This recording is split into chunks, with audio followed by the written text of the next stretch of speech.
In what was a completely rough game for my Minnesota Vikings on Monday Night Football against the Philadelphia Eagles, it was hopefully also, I don't even really know what to say about it, to be honest with you. The reason I didn't get this video out right away was because I needed to simmer, because every time I watch that game and the 38-7 game from a couple years ago, it boils the blood, especially when the Eagles get us like that. But, I think that, there was some building. There's some things to build on. But overall, that was a very rough game for the Vikings. The Eagles, they outcoached, they outplayed, they out-executed everything over the Vikings. So we're going to cover it here, though, in our latest edition of Standouts and FIZZOUTS for the Minnesota Vikings versus Philadelphia Eagles matchup. Now, everybody has their own version of winners and losers, risers and fallers, but ours is Standouts and FIZZOUTS because pop.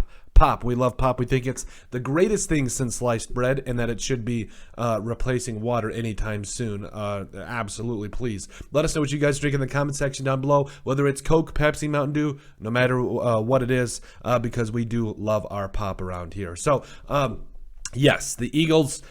don't let that score fool you. Like, towards the end there, you could definitely tell that the Eagles were pulling off there at the end. It could have been 38-7. Seriously, it was not great for the Vikings, who, they answered back early, but after that, the offense it wasn't able to punch it in. So obviously, winner number one, standout number one for the Philadelphia Eagles is clearly Jalen Hurts. I'll say this. A guy that finishes with completing over 70% of his passes, went 26 of 31 for 333 yards, 1 touchdown, 1 pick. He's just... also had 2 touchdowns on the ground, just carrying Vikings into the end zone. It was frustrating. I'm not going to lie. I felt it was kind of one of those things where you just couldn't stop him no matter what he did. He just, honestly, he had his way with the Vikings, and he was able to do a lot of different things there. So, obviously, winner number one. Now, franchise guy, is he going to be an MVP candidate? I think it's early to say that. Now, the reason I say that is because back in the day, the Vikings had a quarterback by the name of Christian Ponder. I probably don't need to bring up his name, but I remember him playing well against the 49ers one year. I think that was the year Adrian Peterson ran for over 2,000 yards. And, everybody was saying that he was, going to be this, hullabaloo and all that stuff. He clearly wasn't. But Jalen Hurts is clearly he's a very good football player. I think he's got the ability to be a franchise quarterback and the ability to be in that MVP conversation. But I'm pumping the brakes a little bit. No hate. Obviously, he ate the Vikings lunch, but I'm pumping the brakes for at least the time being before we move forward. But don't get me wrong, he absolutely owned the Minnesota Vikings on Monday Night Football. Also, another winner, Miles Sanders, 17 carries, 80 yards, just completely gashed. Really, the Eagles' run game just completely gashed the Vikings in all phases, whether it was Jalen Hurts, Miles Sanders, just everybody was getting theirs on Monday night. And then receiving other winners for the Eagles, yes, Dallas Goedert, 5 catches, 82 yards. You also had Devontae Smith, who had 7 catches for 80 yards as well. A.J. Brown, he's just an animal. He really is. Quiz Watkins had that, beat Cameron Bynum deep for that touchdown. I think it was a miscommunication between him and Cameron Dantzler at the end there, but yeah, Quiz Watkins ended the game with 2 catches for 69 yards and a touchdown. Then defensively, standouts. I mean, if you don't say Darius Slay, I don't know what to tell you. 2 interceptions on the night. Really found himself a way to be disruptive for the. I think it was funny. I think the way when he went against Justin Jefferson, it was clear that Justin Jefferson was not ready for it. It was just definitely a fizz out. We'll get to the Vikings standouts and fizzouts in just a moment. But yeah, you had Avonte Maddox, who had a pick, Josh Sweat, who had a sack, as well as Fletcher Cox. You talk about other standouts there. So yes, they were. Marcus Epps, also the safety. I just felt like he played a very strong game for the Eagles. The Vikings, I believe, the former Viking draft pick back a couple years ago, coming up out of Wyoming. So, the Eagles played tough defensively. They absolutely did. I don't even really know who to put as a fizz out for the Eagles, because they were just that dominant over the Vikings. I would say, when the Vikings blocked that field goal, I don't know if that's a timing issue. I don't know. That would probably be the only thing that I saw was a negative for the Eagles was that blocked field goal. But other than that, honestly, yeah, the Eagles just had their way with the Vikings. So then yes, we go to the Vikings here. Kirk Cousins. Oh boy. The thing about this was. We'll start with the good. We'll get to Kirk Cousins in a second. So, Vikings standouts, DJ Wanham had that sack. Also got beat by Devontae Smith in coverage. I don't know why he was on Devontae Smith. Don't do that again. It just was a clear mismatch, and you could see that Jalen Hurts saw that right away, and just put it on him, which was awesome. But, DJ Wanham had a good game. I felt like really rushed the passer very solidly a lot.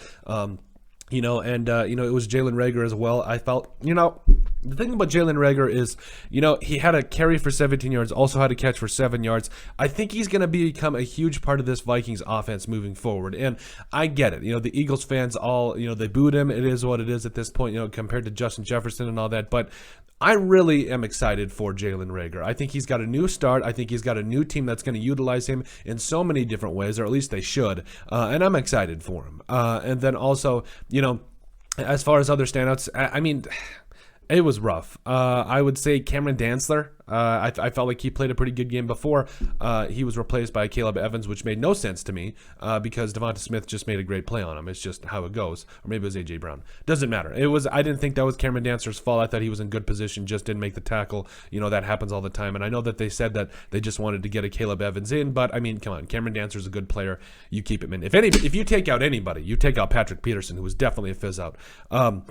And then special teams, I felt for the Vikings, they were definitely winners on Monday Night Football. I felt like they put the Vikings in positions and were great positions to do some things, and I felt like, that blocked, whether it was the blocked field goal, I thought they punted well. Ryan Wright and company did well, and it was just the Vikings really didn't go for field goals. They knew that they had to get back in this game, and that's a big reason as to why Greg Joseph really didn't get his opportunity. But, the special teams was a plus for the Vikings, but other than that, if you have to mention special teams as a plus, it was usually that's not good. But and now the Vikings O-line for 3 quarters also standouts.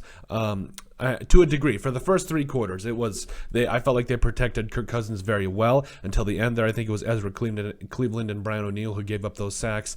I believe it was Ezra Cleveland on that twist there to was it Josh Sweat? Yeah, I think so. And then it was Fletcher Cox who had that strip sack on Kirk Cousins, courtesy of Brian O'Neill. So the Vikings offensive line, it was rough. It was rough in the fourth quarter, but for the first 3 quarters, I'll give them their props. We've seen a lot worse from this group. Garrett Bradbury wasn't a liability. He was Garrett Bradbury. So, but as far as fizzouts, pretty much everyone. The defense, run defense, and pass defense. Maybe you can make an argument that Harrison Smith is a major winner here. I think he had like 13 tackles, something like that. But Jalen Hurts had forever to throw pretty much the entire night. Coverage was soft, and I think that's mainly a coaching decision. So you can definitely put the coaching decision to put what was it, like a 10-yard cushion on guys like Devonta Smith and A.J. Brown. Like, okay, Devonta Smith, yes, I get it to a degree, but A.J. Brown, I don't know. I thought that was a little questionable. But other, fizz-outs, yes, Kirk Cousins, 1 touchdown, 3 interceptions, 27 of 46 for 221. And, like we said, 1 touchdown, 3 picks. It's a thing where if they kick 3 field goals in that situation, it's a 1-score game at the end there. But still, you got to get back in the game somehow. And he made a couple of really bad throws, especially that second one it was the third interception that ended up being for Darius Slay. But,